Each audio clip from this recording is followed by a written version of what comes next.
It's time to start. I'm Arden. I'm glad to be with you this morning. I've got this opportunity to work with you for about an hour and 15 minutes. I never can finish in an hour and 15 minutes, and I don't have a watch. So you will have to be the ones that keep me honest in the things that I do. No, you can't do anything about that. I'll do what I'll do in terms of the time. So you are the respected minority in CALLERLAB. And my job is to empower the minority to find value in their own merits. And you bring something unique to the profession, and it's my job to help you feel confident about what you're doing. I've heard the litany of things that are said by women callers or men callers about women callers for a long time, and they sum up this way. Women callers are hard to understand. Women's voices are shrill. Women aren't enough like men. Oh, they don't say that out loud, but that's really the essence of what's being said, right? If you don't do it like we do it, then it's not adequate. Some of those criticisms just aren't fair, and some of them may have merit. So as I thought through the things that we could talk about today, I thought that the three things that are most challenging for you are the range in which you sing, the quality of the tone with which you sing, and the way that you time your words. And it has been my experience that women who learn how to enunciate their words in the proper timing are eminently understandable even when they're singing in the very highest range in which they sing. And believe me, the people with whom I work sing in ranges much higher than what you're called on to sing in square dancing. And the same criticism is rendered against those women who sing operatically, who sing in their high range, and they are criticized because they're not understandable. But I've had enough experience to know that if they just do the things that will make themselves understandable, they are eminently understandable, the same as a man is understandable. So those three things are on my mind: quality, range, and articulation or timing. Before I jump in, are there any other issues that any of you bring that you want to talk about during this period of time? Here's a hand at the back. Hold on. Introduce yourself and then your question. I'm Carla Roberts. One of my concerns is the adrenal response, whereas when you're somewhat relaxed, your voice is at a certain range, and then when you are feeling the butterflies before performance, all of a sudden your voice goes up a little higher than you're used to. That's a good question. I wish I had an answer. No. The truth of the matter is that when we become nervous, it's primarily nerves that causes it to occur. Our body responds to nervousness by having the muscles tighten up. They become less flexible, more taut than they would be in a relaxed state. And it's so sad that the pancreas that secretes the adrenaline that causes our body to become excited is right next door to our diaphragm. So the very first muscle that's affected is our diaphragm. And as soon as we can't breathe anymore, it's all over. So the trick is to learn how to continue to breathe while you're nervous. The other thing that will cause your nervousness to diminish will be to have comfort in the things that you're doing, to be so familiar with what you're doing so as to not be self-conscious. That's not an easy thing to do. Many people feel that self-consciousness long after their skills have been developed because they linger mentally in the place that they used to be. Many of our deepest phobias don't have anything to do with our real lives right now. They are patterns of thought that were established when we were children or when we were adolescents. And we still think the world revolves in the same way. And those phobias that used to have meaning in our lives may have no more meaning now, and yet we persist in those behaviors. And so as you become more and more competent with yourselves, there's still that tendency to fear that the next time you go out to call the dance is going to be the biggest disaster that there ever was. And you look at that rationally and you decide, I haven't had a disaster for 10 years. Why am I still afraid that things are going to go wrong? Well, those are old thoughts. Any other questions like that? But the thing that we're going to be talking about today, the way to modulate your range, to get control over that so that you're not a victim of your muscles, but that you control them, will be part of our conversation today. Is there any other question that might arise that you'd want to address? Good. Then I'm going to jump right in, and I'm going to talk about range. Your voice is divided up. Scientists feel different thoughts. I'm going to start with a basic, and that is that everybody has a low voice and a high voice. And the low voice and the high voice come out of the same body, but they're made in different ways. And because they're made different ways, they vibrate differently in our bodies. In the low range, or the heavy range, or the modal range that carries the chest voice, it's a number of nicknames that's given to it. Your vocal folds are short from end to end, and your vocal folds are thick from top to bottom. They look a little bit like a miniature beefsteak. And then as pitch rises, the vocal folds change their shape, and as they change their shape, they elongate and they thin out. And so I'll have to hold the microphone so that you can see my hands. My hands are representational of the vocal folds, a cross-section. And so from the top of my hand to the bottom of my hand represents the vibrating face of your vocal folds. So the folds are straight across the top, thick to the bottom, and then they swag toward the back end. And when the vocal folds vibrate, they vibrate in an undulating pattern like this, so that it's not percussing like my hands clapping, but they roll. And in the rolling process, they create a very complex sound wave that generates energy that travels down into our trachea, hence it feels like it's vibrating in our chest. And also that same energy travels out into the outside world. As the pitch rises, and I can't show this with my hands, but imagine that my fingers just got longer and longer and my hand got stretched out, the vocal folds would cease to be thick. They would gradually swag from the bottom until, in the high voice, only the inside edges of the vocal folds are vibrating. And that sound wave is much simpler, much purer, and less complex. And the sensation in your body when you sing with that kind of vibration is that it's in the head. So the chest voice is generated by the thickness of your vocal folds and its vibration pattern. And the sensations in your head are generated not because it's actually in your head, but because it's a pure vibration. It doesn't send energy down. It sets it up. And so we feel those things in our head. There are several way stations along the way between the heavy voice and the light voice. In its simplest format, there's just two, a low voice and a high voice. Would you put your straws in your mouth, please? Oh, there's a box of straws right there at the back. Somewhere. Oh, did I bring them up here with me? Well, silly me. I've started to take them back there. So anybody that comes in late, we'll just put them in the back. If you will take your straw and you will glide from the bottom of your voice to the top of your voice, about halfway through the range, you'll feel your voice suddenly shift gears into a lighter quality. Would you try that and see if you discover that?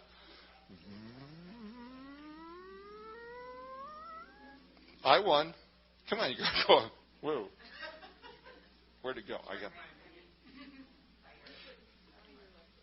5-second rule. Glide from the bottom to the top of your voice. And I won. Because even though I'm the only man in the room, I went higher than the rest of you. Come on, you wimpy women. Just explore your range. Go.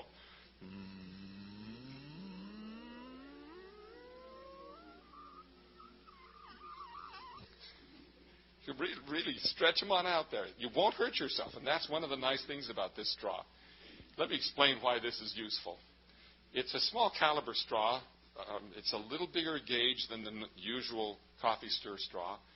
And the voice scientist with whom I work in a foundation maintains that when your vocal folds spring open, when they vibrate open and close, and in the open phase, your vocal folds are about as wide apart as the diameter of this straw. So it mimics the shape of the vocal folds in terms of its width of opening.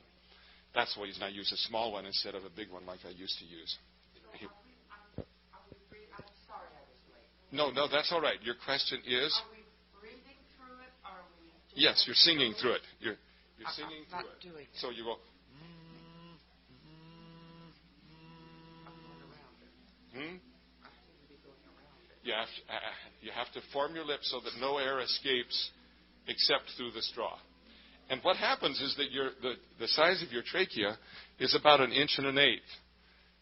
This is really much smaller, so there's a lot of air coming up out of the throat that can't get out through the straw, so it backs up inside and it creates what's called a positive pressure environment.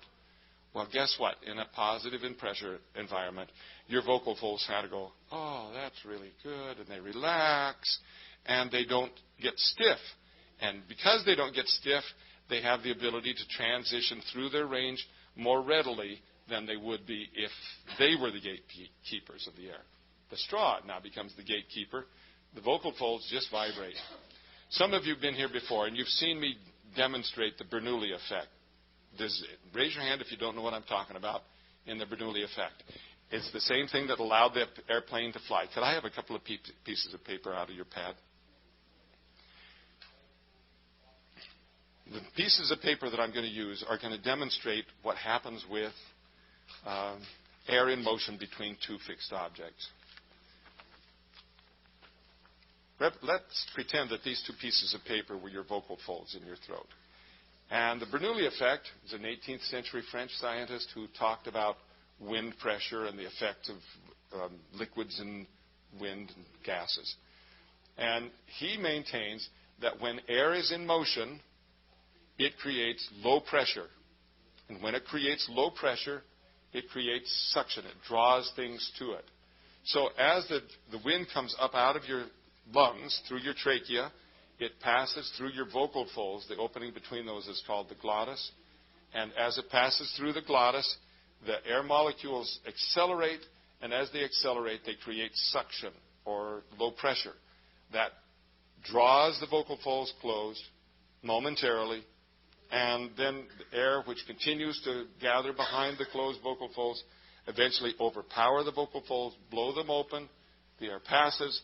And it's passing, it accelerates, it sucks them closed. And so the vocal folds sit right on the cusp of positive and negative pressure. And that influences their activity. Why is that important? Because your muscles don't have to do it. It's done aerodynamically. And here's the demonstration of that principle. If you don't know anything about the Bernoulli effect, and I blow between these things, you'd expect that my breath would blow them apart, would open them. But just the opposite occurs. Watch. Rather than being blown apart, they're drawn together. If I part them, you can see the effect of that suction. This is mild compared to what's happening in your throat, but it's a demonstration only. If I blow a little bit, you can see them waver. If I blow a little faster, they waver a little more. If I had a certain speed, they will vibrate. And that vibration is akin to what's going on in your vocal folds. Let me show that again. I hit that certain velocity, and they began to vibrate open and closed. Thank you very much. You can do that with your lips. Will you put your lips together? Then part them so close that you can feel them almost touching, but not pressed closed. So, now blow between your lips and see what happens.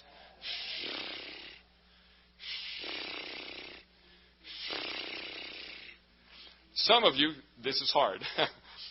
Some of you will go, nothing's happening, so you go to try to kickstart it. The truth is, if you start them apart, and hit the certain velocity. Those of you that can't get your lips to vibrate, accelerate the speed with which you blow out, and all of a sudden your lips will start to vibrate. They will do the same things that your vocal folds would normally do. And you have to be really limber in your lips. You can't have a tight embouchure. If you go, it won't work. Actually, it will work. Yeah, even with tight lips, if you get the right speed, you'll get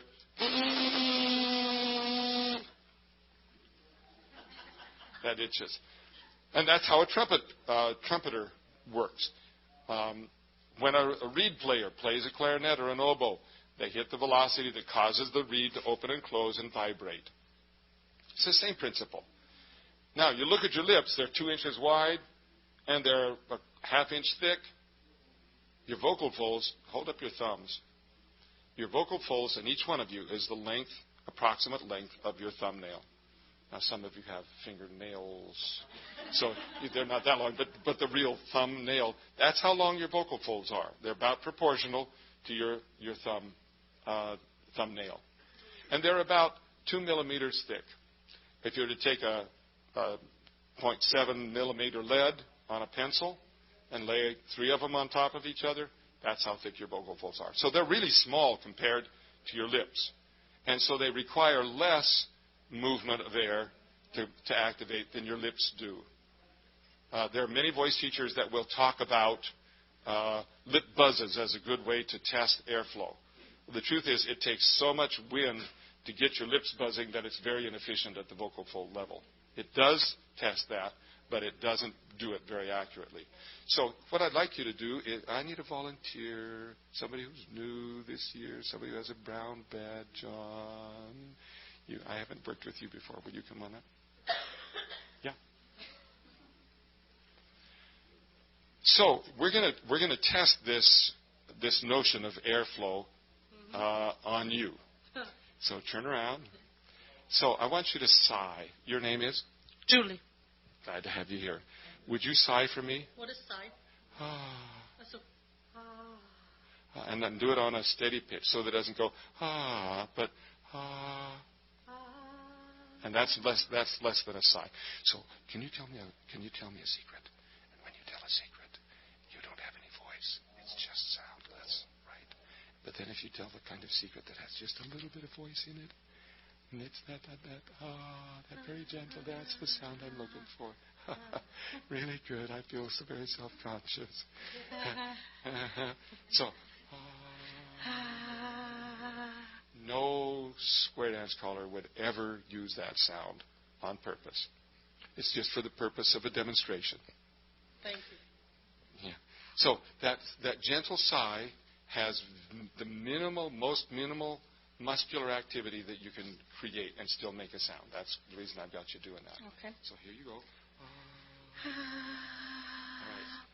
Now, okay, Julia, I want you to hold up your hand, first finger. Imagine there's a child's pinwheel on it. What? A pinwheel, one of those things, a windmill, the little child windmill. Okay. Now blow through it. Go. And make it go slowly. Now imagine that you're going to make it go faster. What do you do? I make the pin. blow. Yeah, show. Do it. So I'm just asking Julie to do that so she can feel in her own body what her body does to accelerate the speed of her breath. Now make the pinwheel move very fast over an extended period of time. That's exactly right. She can control the speed of her breath. Remember, the Bernoulli effect is not how much breath you blow, but how fast the breath is that you flow. Now go back to that sighing sound. Right. Now hold up the imaginary pinwheel. Making the pinwheel move very slowly. Without changing anything in your throat, make the pinwheel move faster while you sigh. So, Don't move. No, you don't have to blow.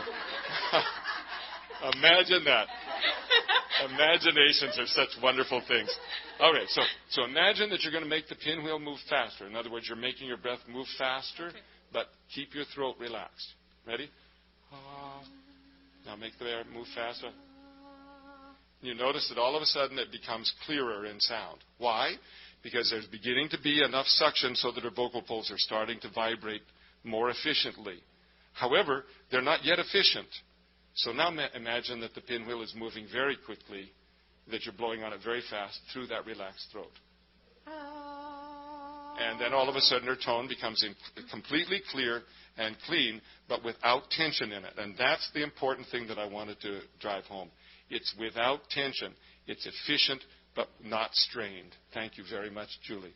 So you can accomplish that same thing with a straw. You can use that straw as a way of reminding yourself to keep your air flowing regularly.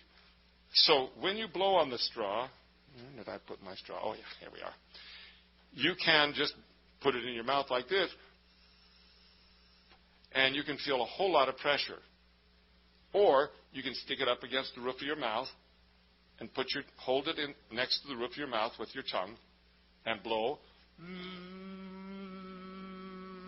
And now all of a sudden it's much more efficient in its means. Okay? So that's the purpose of the straw is that.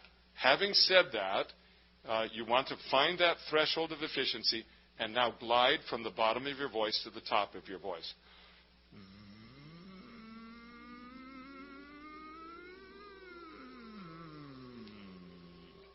Did any of you feel your voice move from a lower range to a higher range and it yodels between the two? That's a normal occurrence. There's a two register or two qualities in the human voice. And a singer needs to be able to blend those together. How do you do that? By gliding back and forth and teaching the muscles how to pass the baton smoothly instead of in a jolt.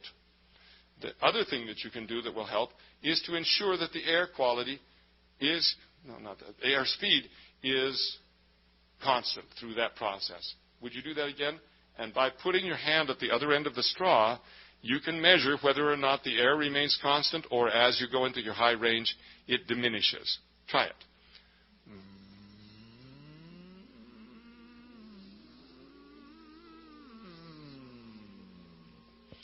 When you're driving to a dance, when you're preparing to call, when you're trying, to warm your voice up, the straw is very useful for several reasons. One of which is that it doesn't make very much noise. So you can be in your hotel room and going,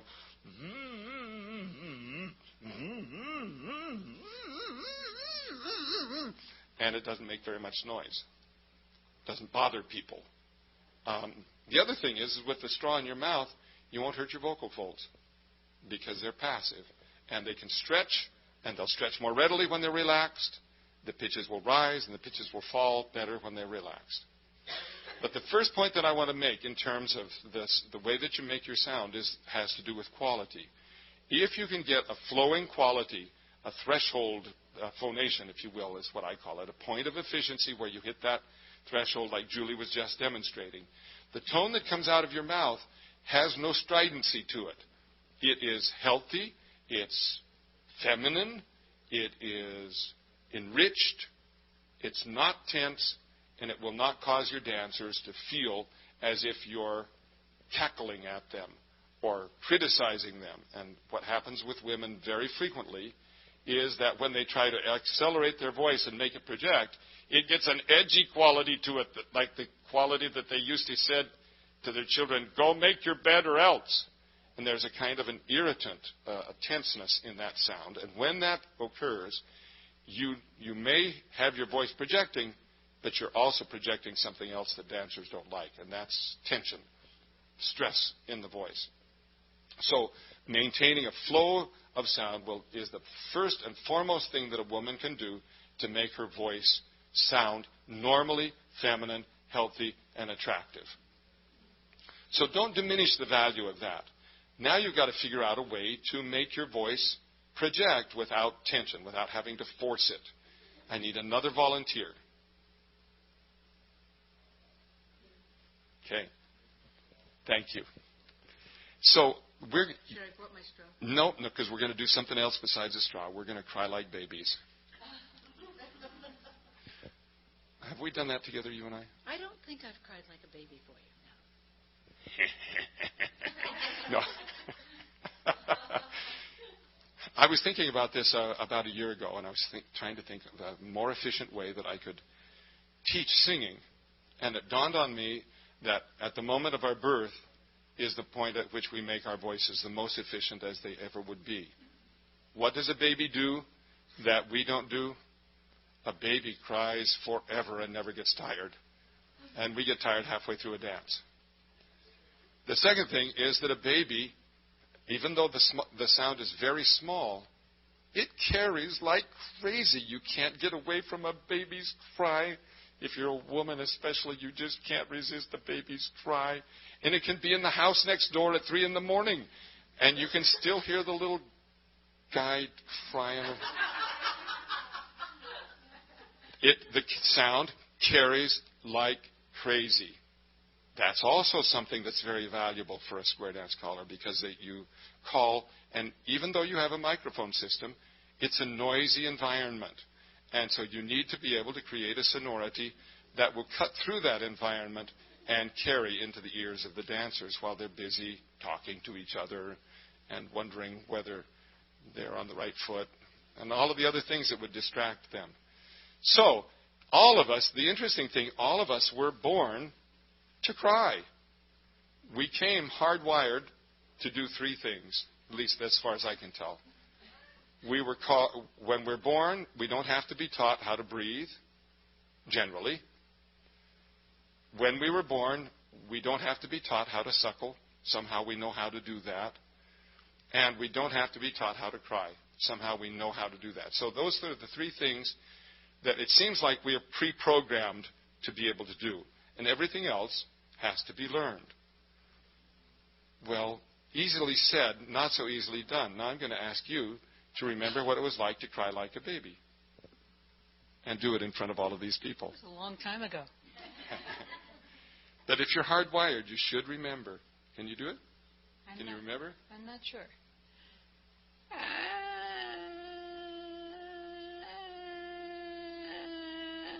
Sounds, that has some characteristic to it, doesn't it? It actually sounds like a deflating balloon, doesn't it? Yep. It does. So there were some things that you did were akin to that. Now, I'm going to do my best imitation of a baby cry. Of course, this baby that I'm going to make already came out with teeth and a shaving, so it's a full-grown male voice. But the patterns are the thing that I'm driving at. Here's the pattern.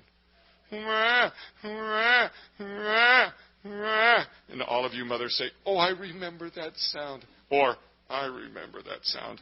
One way or the other, it's a very memorable sensation. Now, let me decode what I just did for you. The first thing that I do, and the same thing that a baby does, is it always begins with its mouth closed on a gentle beginning. I use a W, but a baby would just go, wah, wah, wah. And you know, it always starts gently. Why? Because there's no percussion on the vocal folds. Once the vocal folds are vibrating healthily and gently, then the baby opens its mouth in the nastiest vowel of the language. The vowel, so that it gets maximum projectability. So, wah, wah, wah. Can you imitate that? I could try. You'll do that in your own range, not my range. Of course. No.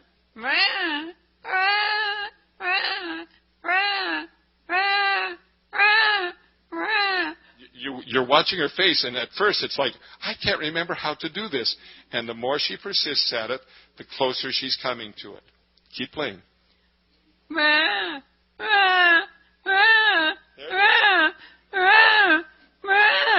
All right, it has, the first thing that she did was she was trying to do it in the wrong range. It was too low.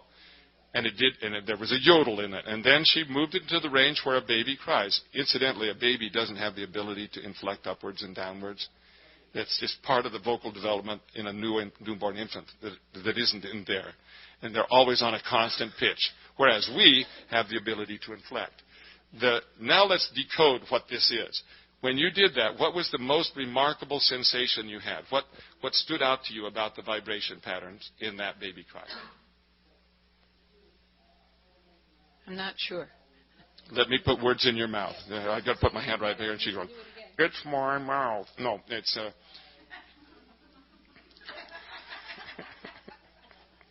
No, it feels like it's in your nose, doesn't it? It feels really nasally, doesn't it? Roof of Yeah. when I think about it. Yeah. Actually, Yeah. this. It felt kind of on the roof of my mouth. Yeah. That's because you're not quite at the level of a baby. You know, you have to. So here's mine again. I'm doing my best to be young. Wah, wah. You hear it? It's very much in my So it wants to be nose. up here. Yes. You sound like my cat when it's hungry. Thank you very much.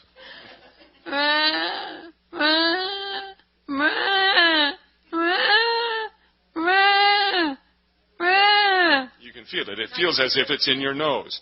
However, it isn't in her nose. It sounds like it. It feels like it. It isn't true. And how can she tell? She can pinch her nostrils, And still get the sound. and you'll still get the same sound, and it won't honk. If your soft palate is down, it goes wah, wah, wah, wah, wah, wah, wah. All that happens is that the sound shunts up into my nose, backs up behind my fingers, and honks. Right? But you won't get that.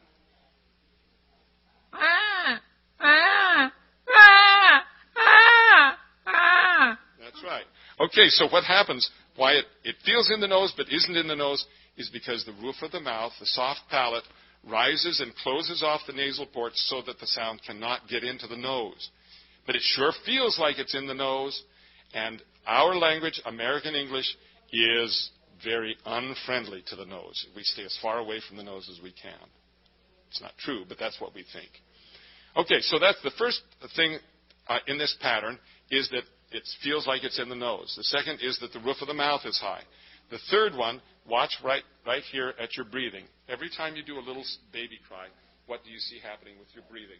You want me to look? No, feel, sense internally.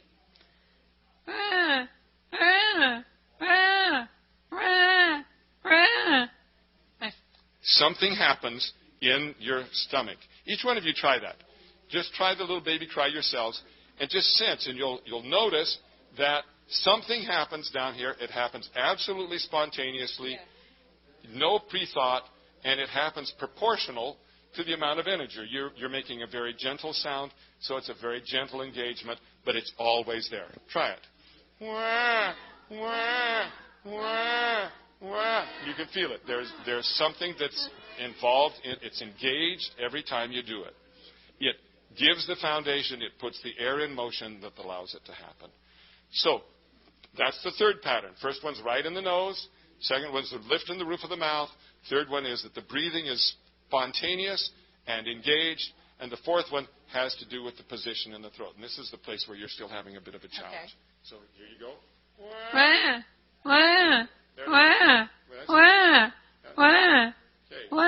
Now, what do you feel in your throat? It almost felt like it was back further. Okay. I don't know. That's all right. What do you mean by back further? Well, towards the back of my throat as opposed to in the front. It feels different than what you're used to. Yeah. Okay. That wasn't the answer I was looking for. It's the truth, but it's not the answer I was looking for. Each of you try that. No. Before I do that, quack like a duck. Quack, quack. Feel what happens in your throat? Yeah. Now, baby, cry. Usually you get the reverse behavior. You get quack, quack, and wah, wah, as if it just releases. Do you have any of those sensations? Mm-hmm. All right. Thank you very much. You're welcome. Okay, so we're looking for a way to get projectability in the voice without strain. So the baby cry is great for that purpose. There are some other byproducts associated with the baby cry. And they are that once your vocal folds are in that relaxed, efficient place, they can inflect upwards and downwards more readily than they would otherwise. Let's see. Most of you are interested in going this way, right? Some of you are interested in gaining notes, but most of you are trying to figure out how to get low in your range. So let's play that game. I'm going to demonstrate, and then I'll ask you to join me. Wah, wah, wah, wah, wah, wah. Pretty wide range. But it's an unusual behavior to go down into the low part of my voice and also maintain that pattern of the baby cry. Most people go, wah, wah, wah, wah, wah. You hear it change? You hear the pattern? Wah, wah, wah, wah, wah. And you can hear that the quality remains stronger, deeper in the range when you follow the baby cry pattern. Will you join me? Go. Wah, wah, wah, wah, wah, wah, wah. Good. And just for the sake of fun, let's go the other direction. I'll demonstrate, then I'll get you to join me. Wah, wah, wah, wah, wah, wah. Try it. Wah, wah, wah, wah, wah, wah. And that's higher than you ever have to sing in square dance calling. But it shows you that there's an easy movement from up and down in the range if the vocal folds are relaxed.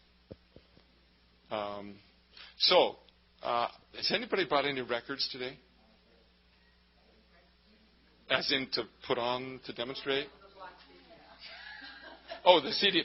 That whatever means you use. We got this antiquated machine here, so I think we're sort of stuck with records if anybody's got them. So that's one of the things I want to do. Yeah, we got some. Come on up. So I'm spending a long time on quality, and I apologize for that. I want to get onto these other things kind of quickly.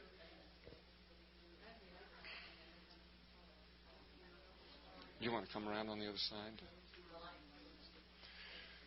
So quality has to do with making sure that there's a balance between the airflow and a balance between the resistance in the throat. And the straw can lead toward an easier delivery of breath, a more constant delivery of breath. A baby cry can sort of pull the whole package together, where this, well, that's the quality that I'm really after while I'm singing. And I don't talk that way very often, and people would find me to be peculiar if I did. But you don't have any trouble understanding me. It's just that you've gotten used to hearing me talk a different way. And if I were to talk this way all the time, pretty soon you'd be entirely comfortable with my voice this way. Along the way, are we there yet?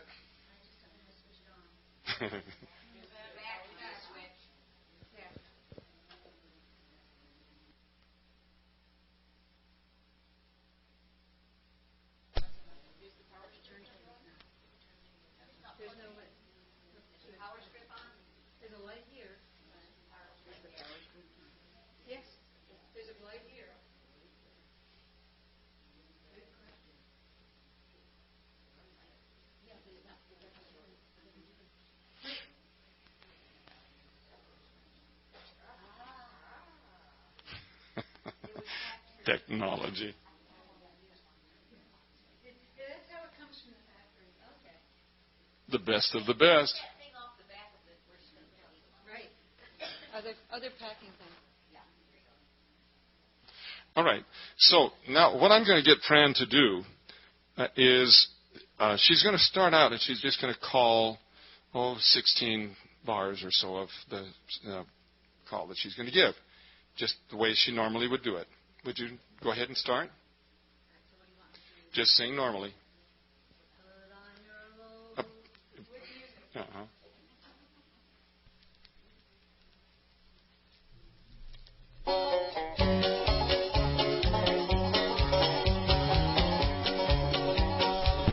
I just got this record, so I haven't done anything with it yet.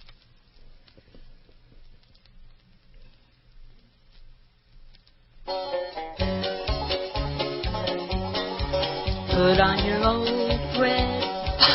I don't even know the words to it.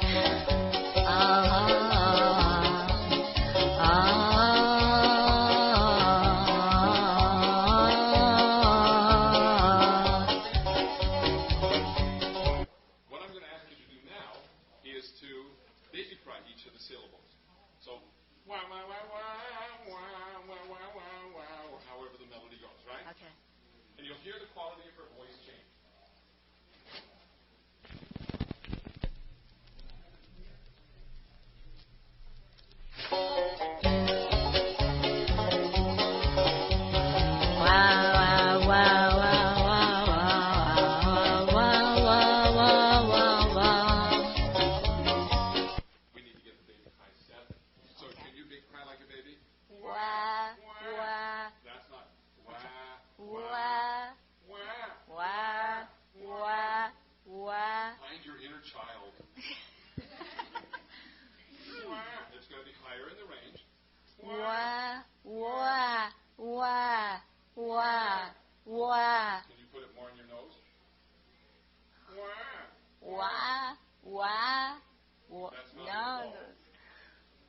can't. Okay. So listen to me again. Wah, wah,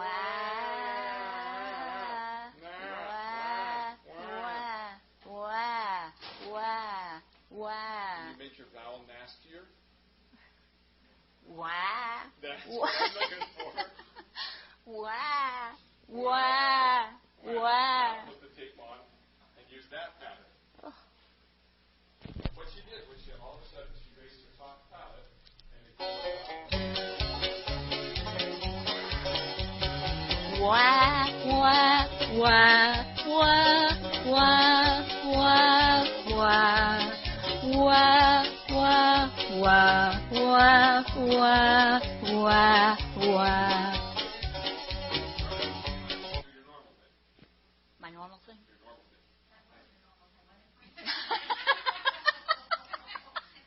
It might have been.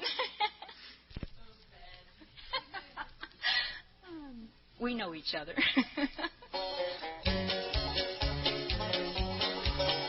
On your old blue bonnet with, I don't know the music.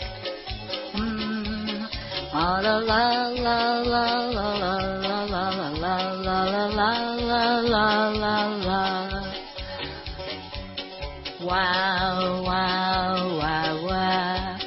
Wow, wow, wow. Wow, wow, wow, wow, wow. Wow, wow, wow, wow. What happens is that when she did that pattern, and she's still trying to figure out what that pattern really is.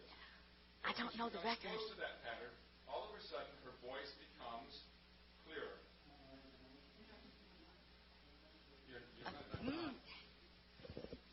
When she sings in the pattern of the baby cry, you heard it. All of a sudden, the tone became more clear, more focused, more penetrating, but there was no tension in the sound. When she sang without the influence of the baby cry, her voice was warm, friendly, and accommodating. Who in their right mind, as a square dance caller, wants to sound accommodating? If it's okay with you, would everybody Alamand left? No, in the moment that you give the command, it needs to have a sense of direction to it. This is important. You need to behave. And all you did was shift that resonance in your voice very slightly. What did you feel like when you made that change, Fran? I'm not sure. I don't know the music, so I just picked up the record. And I think between trying to control my voice and blend it with the music or find where the music was and what I was supposed to be doing, I think it was too much all at one time. I'm going to answer for Fran since she wasn't able to. No, the answer is when she did what I was asking her to do, the first thing that came to her was that she was singing with a very small fraction of her whole voice.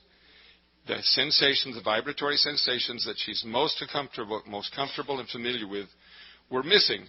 And in their place, there were some tinglings on the bridge of her nose and in the front of her face, on the roof of her mouth, that didn't feel normal. It felt as if she were only singing with the front third, the front fourth, or maybe even the front fifth of the whole of her voice. And all of the sensations behind, all of those warm fuzzies of vibrations disappeared, and in the process, it felt like she was only using a small fraction of her voice. In some respects, that's really true. In other respects, it's not. But the point is that as she was able to move that sound forward, she doesn't know how she did it. As she was able to move that sound forward, it took less effort. It took less physical effort for her to be able to make a maximum projection of sound, and that made her voice that much more efficient. Why is that important? Not at all in the first 10 minutes of a dance. Not hardly in the first 30 minutes of the dance. Significant in the first hour of the dance. Really significant in the last half hour of the dance. Because you have not wasted energy along the way. The other byproduct of that is the penetration power, the projectability power that comes as a result of that adjustment that gives your voice carrying power without physical force. So thank you very much, Fran. No, let's go ahead and take it off. So that's quality. Now let's talk about range. We've already taken a look at the baby cry. Who has trouble going high and who has trouble going low? Who wants more low? No, you don't want any more low. You're fine. I heard you just last half hour. But you also saw that by using the strategies that we're talking about right now, that the low became quite easy to do compared to the where it was a bit of a strain. Anybody else? All right. Who wants to go higher? All right, good. Come on up. That's why you didn't want to put your hand up. Nobody wanted to volunteer. Oh, my. Okay, so can you cry like a baby? Wah, wah, wah, wah. I don't think, if I was your mom, I don't think I'd come. Wah, wah, wah, wah. Now, the sound she's making is a child, after a child's been alive for about 3 or 4 months, it learns how to manipulate its mother by putting angst in its voice, by putting tension in its voice, and it's not no longer, wah, wah, please come and pick me up, I'm hungry. It's like, you better pick me up or I'm going to. And the voice going, wah, wah. And that's not the sound you want to try to cultivate as a singer. Hint, hint. It's a sweet, simple.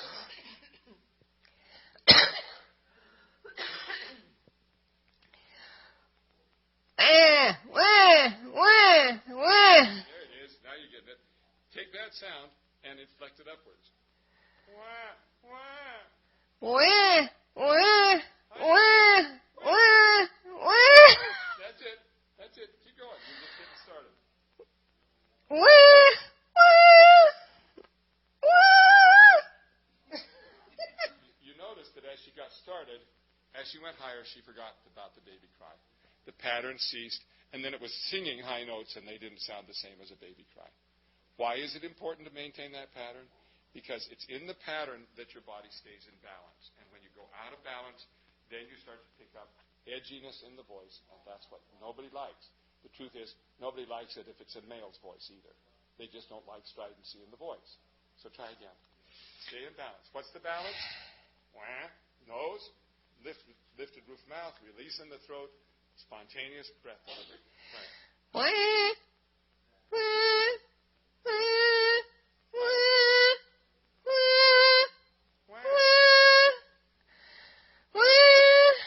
wah, Go on. wah, Keep going. wah, Keep going. wah. Keep going.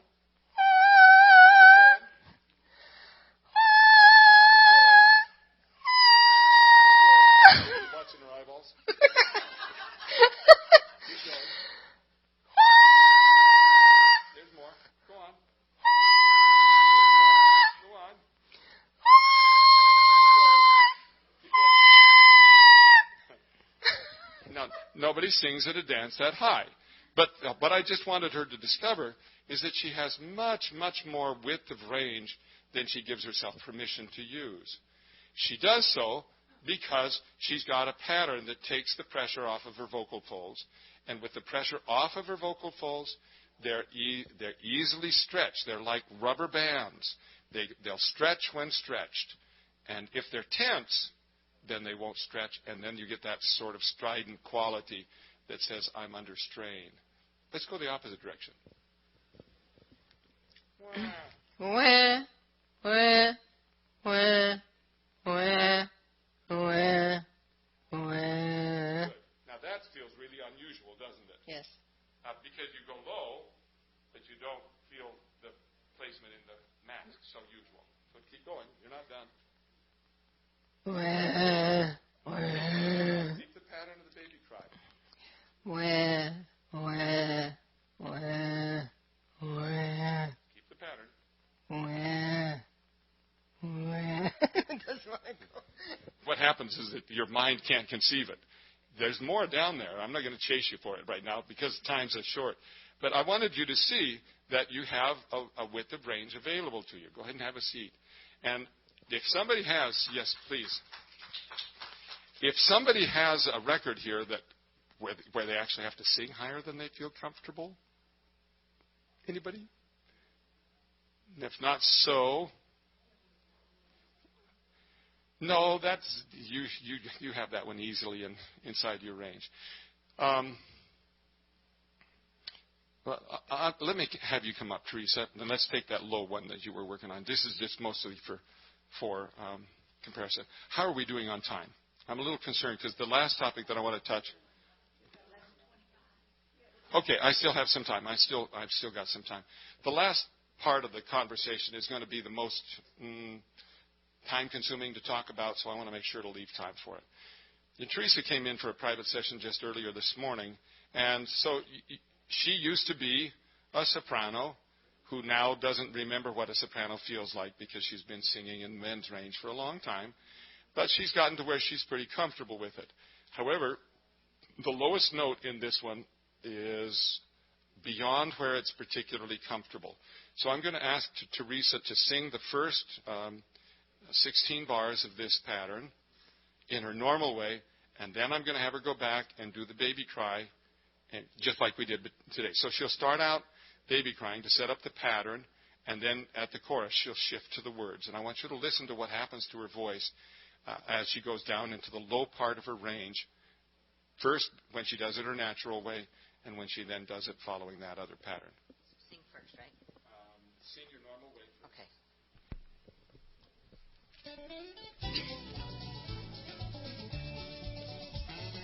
Riding on the city of New Orleans, Illinois Central, Monday morning rail.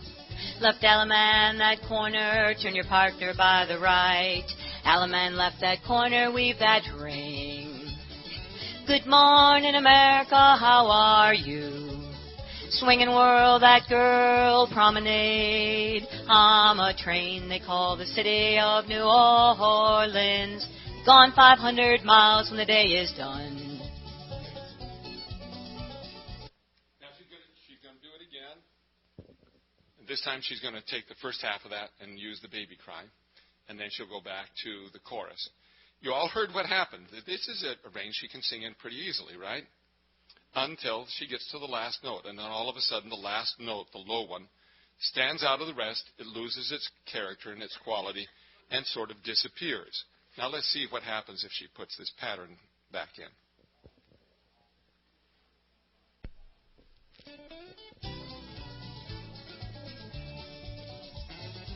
Wah, wah, wah, wah, wah, wah. Wah, wah, wah, wah, wah. Wah, wah, wah, wah, wah, wah, wah, wah. Wah, wah, wah, wah, wah. Good morning, America, how are you? Swinging world, that girl promenade. I'm a train they call the city of New Orleans. Gone 500 miles when the day is done. I lost it then, didn't I?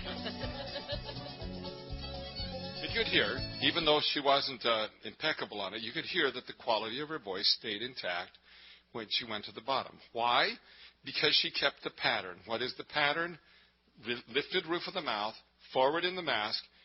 American English speakers have a very great difficulty speaking in the mask.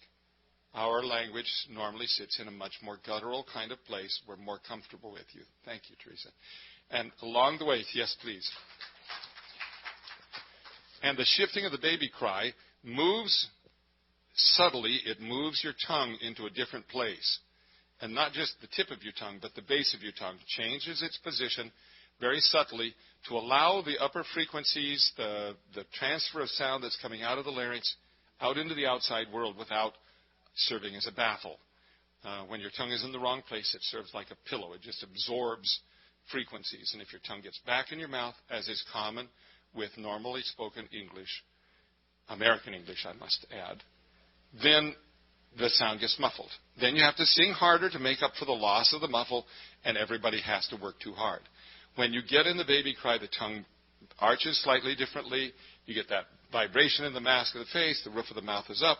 The vocal folds don't compress. They release, and the breath is spontaneous. So it's a fourfold pattern of behavior.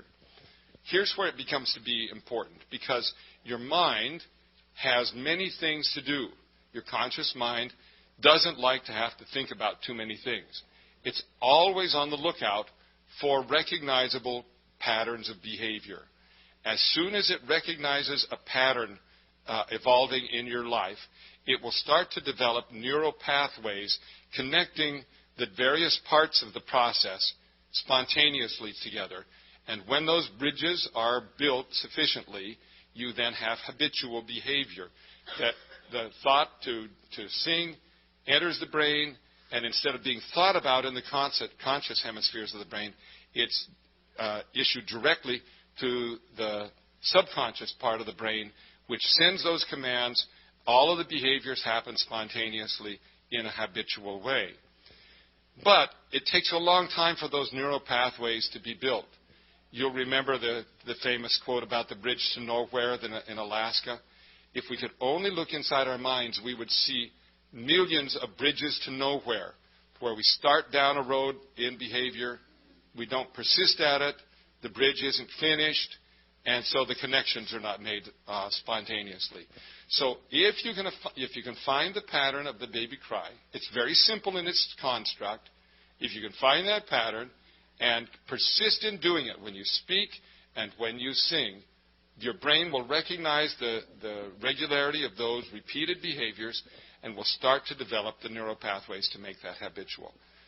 It's time-consuming, and it requires consistency over periods of time, but you'll arrive at a point in time where this behavior no longer feels strange and foreign to you. It is the normal way of doing things.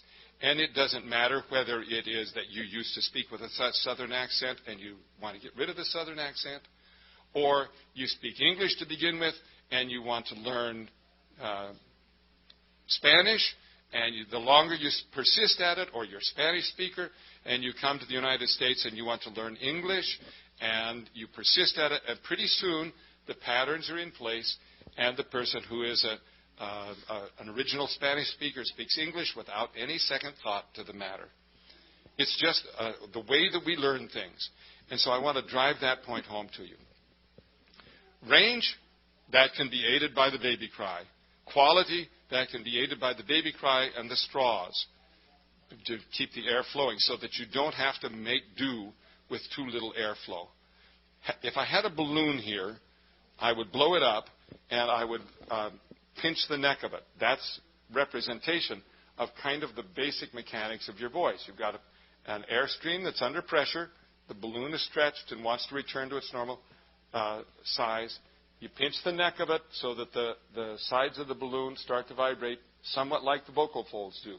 And when you have that imbalance, you'll get a nice squeak sound. And then when the balloon starts to lose its capacity, the air doesn't flow as readily because it's not under so much pressure, you'll hear the balloon do this. Squeak! And that's what happens to us when we keep our vocal folds too tight. There begins to be a scratch and a stridency that comes in the sound. So there's an equilibrium between the flow of the breath and the other parts of the throat that make the sound, that when found into that balancing threshold will produce a rich, resonant, sweet, feminine, but commanding quality for which none of you should have to apologize nor justify. It's self-fulfilling. It's a self-manifestation. And you'll know it. You've been in dances. You've heard lady callers. Lady callers are nervous because they're in a man's world. And so before you know it, many of the lady callers have a kind of a tight sort of quality that's not having anything to do with the way they sing. It has to do with the circumstances in which they find themselves. You guys are in the position to say, no more. I'm not going to do that. I'm not going to get upset because I'm in a man's world. This is my voice, and I'm going to use my voice. And I challenge you to do that. One of the things that's hard about women voices is that because they're pitched higher, there is greater distance between the overtones. So if my voice, let me explain that. If my voice speaks at about 100 cycles a second, 100 hertz a second, the overtone system that's in nature says that I have that fundamental pitch, that's the one you hear, but there's another vibration at 200 hertz, and another one at 300 cycles, and another at 400 cycles, another one at 500 cycles. So within a fairly short range of energy, you've got a whole bunch of reinforcing overtones. If a woman's speaking voice is at 400 cycles a second, then her first overtone is at 800 cycles, and her second one is at 1200 cycles. They're spread much wider apart, so there isn't that rich harmonic that is found in a man's voice. That becomes significant because a man, when he forms vowels, has a much richer palette of sounds to draw from in order to identify which vowel he's singing. And for women, that's a harder task. It's just because the voice is inherently higher. So those men that have said, sing down in a man's range, are really, without understanding it, trying to get you in a range where you can generate that sweet sequence of overtones in the same way that are close and easily manipulated. Having said that, it's still possible for a woman to be very successful in her language. Now I'm going to be talking about a timing issue. In all music, all vocal music, the most successful music is when every time the note begins, it begins on a vowel. Now, if you think about English words, lots of English words don't begin on vowels. As a matter of fact, a significant minority of words begin with vowels. The natural pattern in English is to have consonants or consonant clusters. Some consonants don't take any time at all. T, t, k, g. Those don't take any time at all. But L, if you don't give time for those consonants, you can't tell what they are. So sometimes you'll hear collar coachers say, move crisply to the consonants and get off of them. So if I were to say, I'm a man, you'd sort of get what I'm getting. But if I were to say, I'm a man, all of those consonants would allow you to decode the language successfully. Okay, so if I'm going to sing, I'm a man, where do when I get to the word man, and I want that note to begin with the vowel sound, where do I put the M? I'm a man. Hear what I just did? I robbed time away from the preceding note to put the consonant on it, so every note begins with a new vowel. Now listen to the intelligibility of this. I'm a man. I'm a man. Can you hear how much easier it is to decode the second one? Whatever. Okay.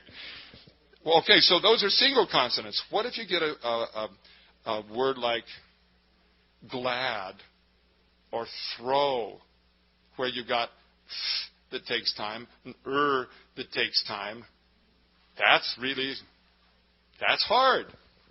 So if you're going to say, throw me the ball, throw me the, what about the TH of the? Throw me the ball.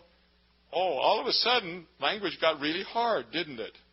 Because you have to think about anticipating where the consonants are going to go.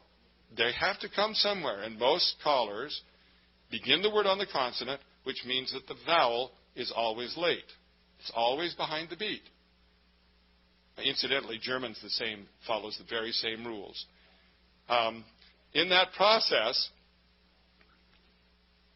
the dancers are always getting the information late because they hear it on the vowel. The vowel is the carrier of information. The consonants chop it up into recognizable sounds. So you don't want to be belated. Also, there's most of the noise occurring right on the pulse. That's the musical noise is happening. And if you can anticipate that, you'll find that your language will flow in a very easy and natural way. So can I get an experienced caller to come? If you've got some stuff here, or anybody that's got some, you've got some things that you're on. You've been up. Have you got some stuff that you can bring up? Yeah. If there's a chord up there, I'll have. Well, you want to come and take a look and see if there is? Yeah, there is. So I know Lottie a little bit, and know that she's got some experience. So it's going to be easy to pick on her. I got to tell you that it's been about a year since I learned put this notion of the baby cry together in my own thinking. And I've practiced around the house.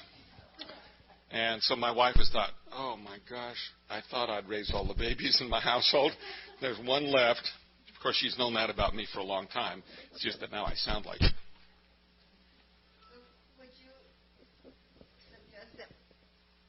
Would you suggest that we practice that wow, wow, wow? As much as... When you're starting to sing a new song, don't sing the words. Sing on a baby cry. And what happens is that you'll gradually train the vocal folds to find the pitches, to move from note to note to note, and maintain the pattern that will persist that's present in the baby cry. Then you go from that baby cry place and you put the words to it, but you make the words stay in the pattern that you've already established. So the baby cry in its simplicity just sets a groove or sets a pattern that then everything else starts to fold into. And it's a really good way to train music into your voice. It's a good way to remind yourself how to do that. You ready yet? I'm wanting a song that has a lot of consonants in it. And the truth of the matter is, English and German share, there are languages like Italian, which is about 60% vowel sound and about 40% consonant sound. French is even more vowel sound. Hawaiian is the most vowel that I know about. I believe that Japanese is very much a vowel-oriented language. But then you have on the other end of the spectrum, German and English and Russian, where the numbers of consonants outnumber the vowel sounds. It's about a 70-30% arrangement, about 70% vowel sounds and 30%, I said that backwards, 70% consonant sounds, 30% vowel sounds. And as a result of that, if you don't give value to the consonants, if you don't give them time, you cannot understand the language. And that's one of the reasons why people who sing in English who don't understand the principle that I'm talking about can't be understood. And it doesn't really matter whether you're a man or a woman. It's hard to understand if you don't understand that the vowel starts the syllable and the consonants that precede the vowel need to precede the pulse of the music. And the timing has got to go somewhere. And that you rob time off the back end of the preceding note. So what have we got here? What about Free Ride? Good. Now, I don't know this song, so I'm going to ask Lottie to can you say the text so that we can sort of decode it? You have to do it in context. Okay. You mean, do I have the words? Yeah, do you? No. That's all right. But can you recite the poem? Sure. Okay. Anytime. Well, I got to find it. Oh, you want me to just tell you what it is? Yeah, or you want just say the words. Tell you the words? The mountain is high, the valley is low. You are confused on which way to go. That's all mine. I'll make it up as I go. So say it again. We're going to pick out the consonants. It could be trouble. The mountains are high. The mountains are high and the valleys are low. Okay, so here are the consonants that require time. Mountains, the M of mountains takes some time. Valleys is another consonant that requires time to make it understandable. Low is another one that's required there. Say it again. The mountains are high. The mountains are high. The valleys are low. You are confused. Which way to go? So confused is not hard. The of confused doesn't take any time, so there's no sweat. But what about confused? Because you got an N, confused, so you got two durational consonants. Valleys are high. The mountains are low. You are confused. Is that how it goes, kind of? That's the way You I do are confused. You see what I just did? You are confused. And most singers would go, you are confused. Hear the long vowel and the crushed consonants. You are confused. Hear it? Can you hear how short the vowel on confused is?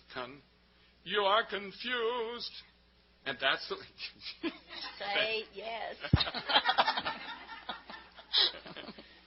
And so that requires you to rethink a little bit. So you think about that. The mountains are high, the valleys are low. You hear me kind of anticipating those consonants? Uh-huh. Then the question becomes, what pitch do the M of mountains go on? That's easy. Is it the mountains are high, the valley? It's not the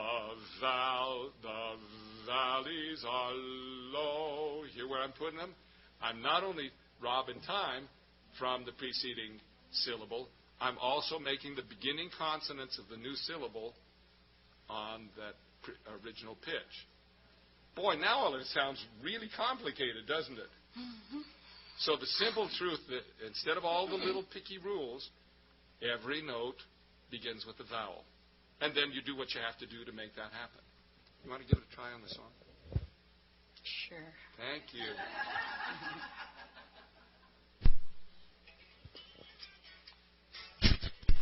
Wrong hole.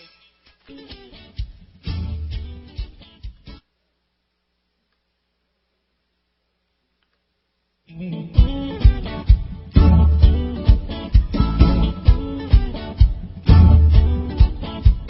mountains are high, oh, the valley are low. You are confused about which way to go.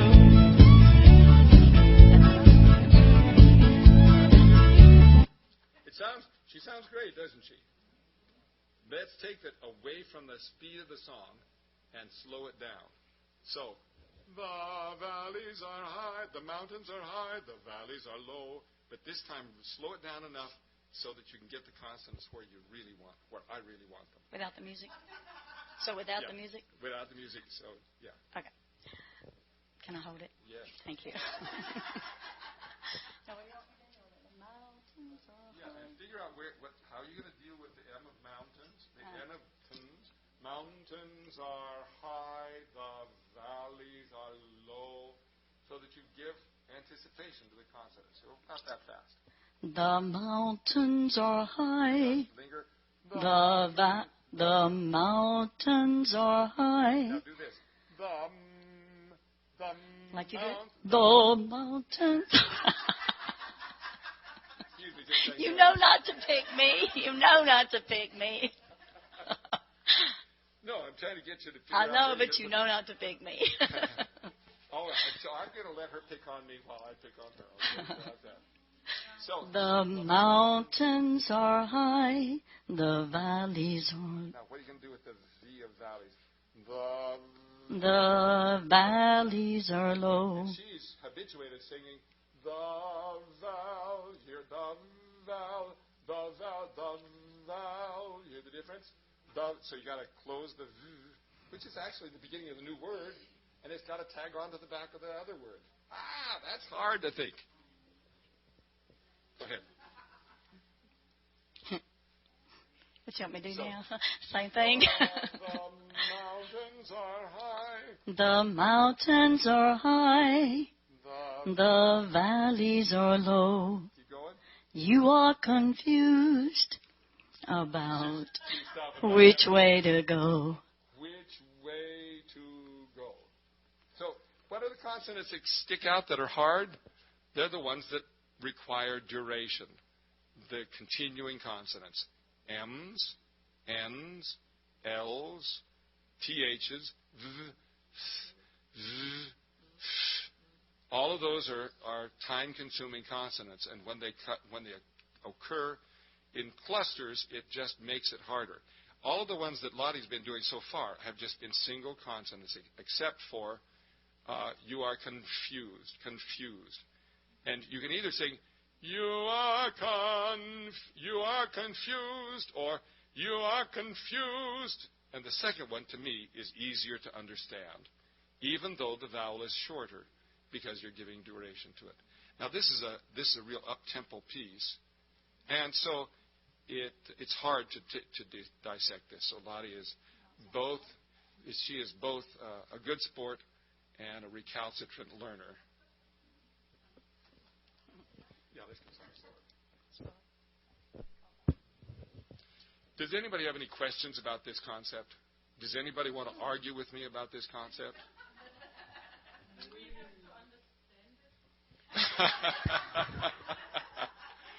Yes, the simple answer to that is yes, you do. And the simple answer is every note begins with a vowel. And in those words that begin with consonants, you have to put the consonant somewhere else. You have to anticipate the arrival of the note and put the preceding consonants some time ahead of that note. That's the simple rule. Then you start to apply it, and the details get very complicated, but in its simple form, every note begins with a vowel. There's a question at the back. Hold on.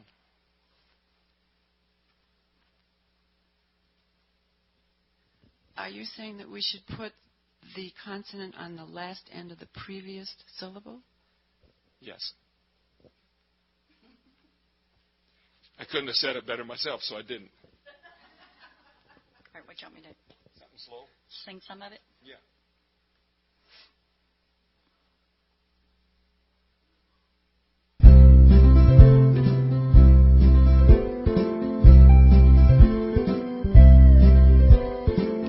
Heaven was a flower, it would be twilight when the fireflies start to dance on the lawn. Supper's on the stove and Mama's laughing. Everybody's working day is done. So now, let's go back to the beginning of that. You'd like that one because it's one of mine. It's really true. I really do like it. I really especially like it because of the way the words flow together. There are lots of examples in this song, even more than in the last. So would you say the poem, please? If heaven was an hour, it would be twilight. Okay, if heaven was an hour, it would be twilight. Or it would be twilight. It would be twilight. It would be twilight. So some of those consonants don't make a bit of difference because they're a little exploding and they get out of the way. What about the H of heaven? If heaven were... If heaven was an hour, I can't say it. I have to say it. If heaven was a... If heaven was an hour... Okay, if heaven was an hour, it would be twilight. Nothing hard there. Now it comes... would be twilight. Then, when the fireflies start to dance. Fireflies. That's fireflies. A wonderful one. Fireflies. Where are you going to put those F's? And the second one has an F and an L. Both durational things. And if you're going to say fireflies, that means that, you've got an R on the end of fire. So you've got earth. That all has to happen in a very short period of time. Fireflies. You can say fireflies, or you can say fireflies. Fireflies. What do I say? You run long and then sort of hurry the consonants. And if you were to close fireflies, and be shorter on that first vowel, the word would be easier to understand. Huh. So fireflies instead of fireflies. Fireflies. And that just flows along. It's easier. So go on from there. When the fireflies start to dance on the lawn. Everything's fine until you get to the word L of lawn. Dance on the lawn. Hear what I just did? On the lawn as compared to dance on the lawn. Dance on the lawn. Okay. So we're going to get her to sing it now, and then we'll be done.